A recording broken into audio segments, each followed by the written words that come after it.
We can't move on because there's always some Drake news.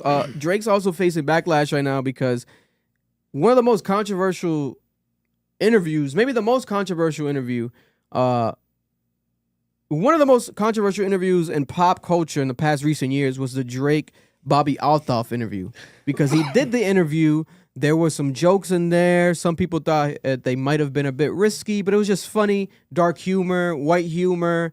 But then it got deleted off of the internet. Bobbi Althoff gave no explanation. Her and Drake unfollowed each other.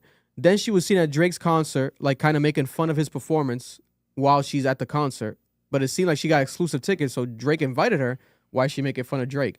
Then Bobbi Althoff has retired from podcasting, but she's back again with a brand new podcast called Not This Again, and it's with Drake. We don't know if it's like a episode with Drake, if it's a full podcast series with Drake, if it's a one-off podcast with Drake, one-off interview. But it is frustrating to see Drake not do a real interview. Like, he consistently just does this type of content that's like humorous and satirical and these fake fluff interviews. There's no real sit-down interview talking about his art, rolling out the Iceman album, breaking things down, maybe talking about the beef retrospectively. He's too prideful for that. He has not done that. And I don't think we're ever going to get another Drake real interview in history of life. Should have done an interview on Ice Cube couches. That's what Black Boy Max want to do, like in a freezer. But I think we're never going to get the Drake interview. I think we're always going to get shit like this.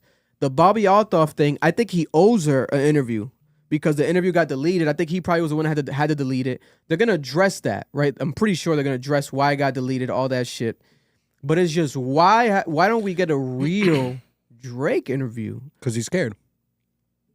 I think You think he's really scared? No, I think he has a gigantic ego. I think because when you think about it, Vic, back then when he did the last real deal interview he did was with Little Rap Yachty? Radar. Oh, on the Radar? Yeah. I mean, Rap Radar, Elliot Wilson and B-Dot. And But Elliot the Wilson Lil and Yachty B-Dot. interview was like probably the most serious one he's did. But after that, But I mean, with a real journalist who's gonna grill you on shit. yeah. And let's be honest, Elliot Wilson and B-Dot weren't like confrontational journalists. They're not a Charlemagne the God. You feel me? They're not a Joe Budden. They're good. They're great journalists, but they're not gonna sit there and really they're not gonna bring up shit that's gonna go under his skin. He ain't gonna sit down with he's not gonna sit down with a nigga he got beef with. He won't even sit down with Elliot no more because of what Elliot's been saying about him. And the Elliot Wilson interview that he did actually was in his house, in Drake's house. I think Drake edited it before it came out, I think. I think so. So it's like, damn. Because Elliot would allow that. I mean, it's a Drake interview. You have to have it come out anyway. But if that's always the only way it comes out, it's like a red flag. Like, what are you? Just keep it raw. You're doing the streams. Do an interview raw, the same way you do the streams, right? But Aiden Ross would never ask him a real question. And at the same time, Drake's facing backlash because at the same time, he's doing the Bobbi Althoff interview. I think it's going to be this week, right? We'll see what happens when it comes out. We'll talk about it when it comes out. Might do a reaction to it. But then also he's calling out a hip-hop journalist, Rob Markman from Genius, right? Rap Genius. Rob Markman, MTV, Rap Genius. A legend. He's a legend, I think, especially in hip-hop media. He's done a lot of legendary work, especially editorial work. He's done a lot of shit because there was a clip of Rob Markman in the past interviewing Tory Lanez, and Drake left a comment underneath because Rob Markman couldn't finish the Tory Lanez lyric that he was saying. It was like a Lil Wayne lyric, and Tory Lanez was quoting Lil Wayne, and then he couldn't finish this lyric, but it was like a funny moment. But then Drake, instead of laughing at it, he left a comment saying free Tory Lanez, and he called Rob Markman a goof. He's like, of course this goof wouldn't finish like the Lil Wayne lyric, right? There's in my opinion, when you look at this, it could be just whatever, but I think there's layers to this. One layer is this: the free Tory Lanez. Okay, he's still trying to remind people he's Tory Lanez's man. He still wants him free. So there's a layer of that, reminding people of that. Another layer is the Lil Wayne shit, because it's Lil Wayne lyrics. What's up with the Lil Wayne friendship and the Lil Wayne relationship between Drake, right? It's been like, what the hell? What's going on? There wasn't much of a support for the Super Bowl shit, really, like vocally, publicly like that. And also Drake when it comes to the Drake, the Lil Wayne album, Drake wasn't there. Like there's certain things where we're like, what's going on with the friendship, the relationship? But he cares about someone finishing Lil Wayne lyrics. So it's like, okay, he obviously gives a fuck about Wayne. Still, he's not fuck Wayne. It seems like, It might be fuck Rob. but I think he still fucks with Wayne because he wouldn't give a fuck about the clip if it wasn't for Wayne. Unless you give me an opportunity to tell a nigga I don't like to fuck off. And then that's another layer. The other layer is when he's dissing Rob Markman. Rob Markman, I think the only thing that could have maybe bothered Drake was when Rob Markman said, I think it was last year. I could be wrong. Correct me if I'm wrong in the comments, but Rob Markman said something along the lines that he was being offered either or something of that nature. Like he was being told by someone from Drake's camp or team to kind of be more biased or like kind of just, hey, take it easy on Drake or like support Drake and some of the takes or reactions to during the beef, something of that level. Rob Markman revealed that last year, and it was like a big story. Like, what? Well, Drake's team was trying to do this, trying to manipulate shit behind the scenes, allegedly. So that could have been one of the things that rubbed Drake the wrong way. Because from my opinion, like I see a lot of these people, I don't think Rob Markman really is harsh on Drake. He's pretty like neutral from what I've seen. I could be wrong. Maybe there's a certain moment. He was a neutral today. The Drake stans would know. Rob Markman responded, and he said, I could call you names too, but you're going to sue. Good joke. Talking about the UMG, Kendrick Lamar, Not Like Us lawsuit. W joke. Great joke, makes sense. But I think it's like wild. Like the irony of like, he's dissing Rob Markman, right? Instead of doing an interview with Rob Markman, which would be interesting, definitely not going to happen ever again in life now. But he does the Bobbi Althoff interview.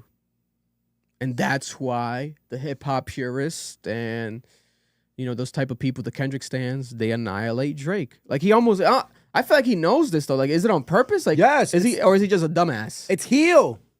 Yo, I'm convinced it's heel now.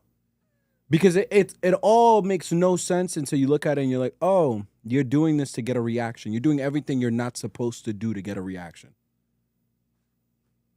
At this point. Is there another, before we continue, there's two things I want to read out, but is there a, like, huge, like, hip-hop female that does, like, interviews and stuff like that? Shorty from 98.5.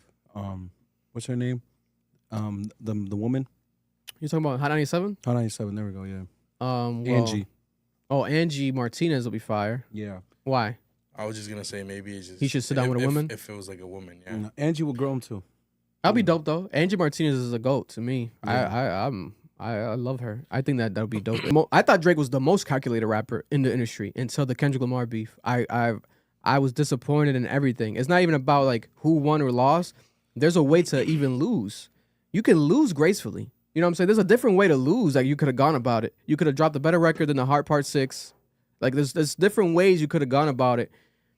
Take some more time to respond. I just feel like there was just more, like even in the way of losing. And I was like, damn, this guy, he maybe there was like weird people around or like fake friends around, like Kendrick was saying, like moles in his camp. No, there definitely was. And then he had to cut him off. And then maybe they were so instrumental to his camp that now he's doing decisions like this now. I don't think it's as calculated. I don't think he's calculated certain things like this. I don't know. I don't think so. You know, one can hope like, because like, it's better that way. But I think he's just doing whatever the fuck he wants to do. But it just he's gonna keep facing more scrutiny every single week, every decision. Like he keeps looking worse, especially from a hip hop purist lens and shit. But like I told you off camera, I think Drake doesn't give a fuck. I think he wants to be what he is, pop star. He's bigger than this shit. He's bigger than all this because he is. The numbers speak for themselves. Every year, he's the biggest streamed artist, biggest streamed rapper, biggest. You know what I'm saying? But at the end of the day, so he cares about that more than like, oh, I'm a hip hop head. He's like, no. And also, Drake's half white. People fail to recognize that he is half white. So he has this type of culture that he just grew up on, where we're gonna see him on SNL. We're gonna see him like, you know, he knows about rock stars and certain white artists more than a typical black rapper would, because he really is not. I think he's whiter than J. Cole in a sense, like even in the culture that he was just raised, where he was Jewish and his mother and everything. So he Niggas, J. Cole barely saw his black dad. I think yeah, but No, it's true. if you had to argue just objectively, just looking at it, who you think is like a whiter, especially culturally, Drake or J. Cole? It's Drake, bro. It's Drake. It's Drake. And that's what to him is like he's living his life, right? He's living his life. He's being Drake. And I think we got him confused. We thought that I don't know why people thought he was like this hardcore hip hop guy, but maybe obviously because of music. No, he is. And he sold that shit. He is, Vic. I'm sorry. No. You think that he is a hip hop hardcore guy? Yes. Drake? No, as a fan, yes. But I'm talking about as like a person. Like he's like he cares about having the best verse and like being the most lyrical guy. I don't think so. That's what this beef is about. No, I don't think so, bro. Yo, Vic, he just cares about having the biggest record and the biggest moments. That's not true. I'm telling you, bro. Yo, I would believe you if this beef didn't start over the fucking Macklemore bullshit and the whole Kendrick being called the best rapper of that year. That's what this has been all about. It's literally that's what started. But that's what this he probably problem. cared about back then. I don't think he cares about that shit no more. But you don't just let that go. You don't buy Pusha T's mic. You don't literally rap. Early Drake. Go listen to him on the street rapping, young. He sounds like Joe Budden. You know how involved you need to be in That's not rap him no more. to sound like Joe Budden. That's in not him no 2006? more. That's not him no more. That's not him no more. Unless Iceman is a full rap album, which is not gonna be. That's not him no more. Yeah, no, because we already got that Central C song. That Central C song already showed us, okay, we're going to begin. Unless those songs, the Iceman episode songs, are not on the Iceman album, which is one of my theories. And he hasn't dropped another Iceman episode. We said it was like it's been every rumored this week, but it was rumored last week too. Iceman 3. I don't know. Allegedly this week. Before we continue, David Soto with the 999. I think we give Drake too much credit on being calculated every move. He has shown he hasn't been calculated at all. What's the payoff? Yeah, I think ever since the beef, the calculatedness has gone out the window. Bro, at the end of the day, I think his whole goal, bro, is just to stay in your mouth. That's my point. Vic, I was You're gonna with watch? you. Are you gonna watch the Bobby Althoff interview? Yeah, I'll watch it. I know it's gonna be some bullshit. It's gonna be worthless. I'll My probably thing- watch clips. Yeah, my thing is, Vic, I agreed with you until I really started, until the chain thing. It was the chain thing that sold me on this. I think Mars right, bro. He's doing this shit for clickbait. This ain't got nothing to do with him just doing whatever. This is clickbait. He's playing clickbait hard, bro. Because he has no self-awareness then. We have to stop. What human being do you know just magically has no self-awareness? That doesn't happen. That's mental illness. Like, he must have fell on his head and lost his mind. Vic, it looks like he has no how do you explain that? He has no self-awareness at all. This is something that just appeared. He's in his 40s, almost in his 40s, and he just suddenly stopped having self-awareness? Yeah. Come on, bro. What are we talking about for real? What human being switches up like this? Nigga, he's posted his fake abs! And you're telling me this shit isn't clickbait, Vic? That had to be clickbait. What are we doing here, bro? That had to be clickbait. The ducky lip photos. Vic! If the fake abs is not clickbait, then he's a maniac. He's then. posting the He stuff might have that gone we're- crazy. He's posting the stuff that we're talking about. There also is a slim That's chance. why I lose respect for him. I find that corny. But there's a slim chance that this beef has driven him crazy. Like literally crazy. I don't think so. There's a slim chance, guys. I don't We have to be honest. It's probably hurt his ego for sure, but I don't To the think point that he's crazy, I don't like think doing he's- dumb nah, shit. He ain't on no Kanye shit though. Oh no. I feel No. like he wouldn't take it there until he does. Until That's he does. crazy though. But that's my point. I think he's taking a book out of this nigga's playbook. He's like, yo, fuck it, let's do it this way. Maybe. Yo, God bless. You taking it there? I'm taking it further. Isaiah with the 499. Random question, but has the black behind y'all been break this whole time? Shout out to the crew. No, it's not. We got some Appreciate you. upgrades in the Appreciate studio. you, Isaiah. Appreciate y'all for Appreciate you, noticing. brother. We got some upgrades. Still working on it. I gotta get the magic. I have the Mr. Clean Eraser. Just didn't have time to scrub the walls, make the whites a bit That whiter. looks better though, right, guys? Yeah, but we got some upgrades in the studio. Some headphones, some longer wires, etc. We're still Longer working the cocks. kinks out. We had to put it through Rent Center, but it's Yeah. there though. Yeah, but we got him. Appreciate you for noticing that. Thank you, brother. That's why you are part of the Cap crew. Moving on, Kendrick Lamar. Kendrick Lamar. They gon' love me for my ambition. And that was a clip from our podcast, the Club Ambition Podcast, Cap. If you're looking to watch the full episode, make sure to go check it out right now. It's available on audio and also on YouTube.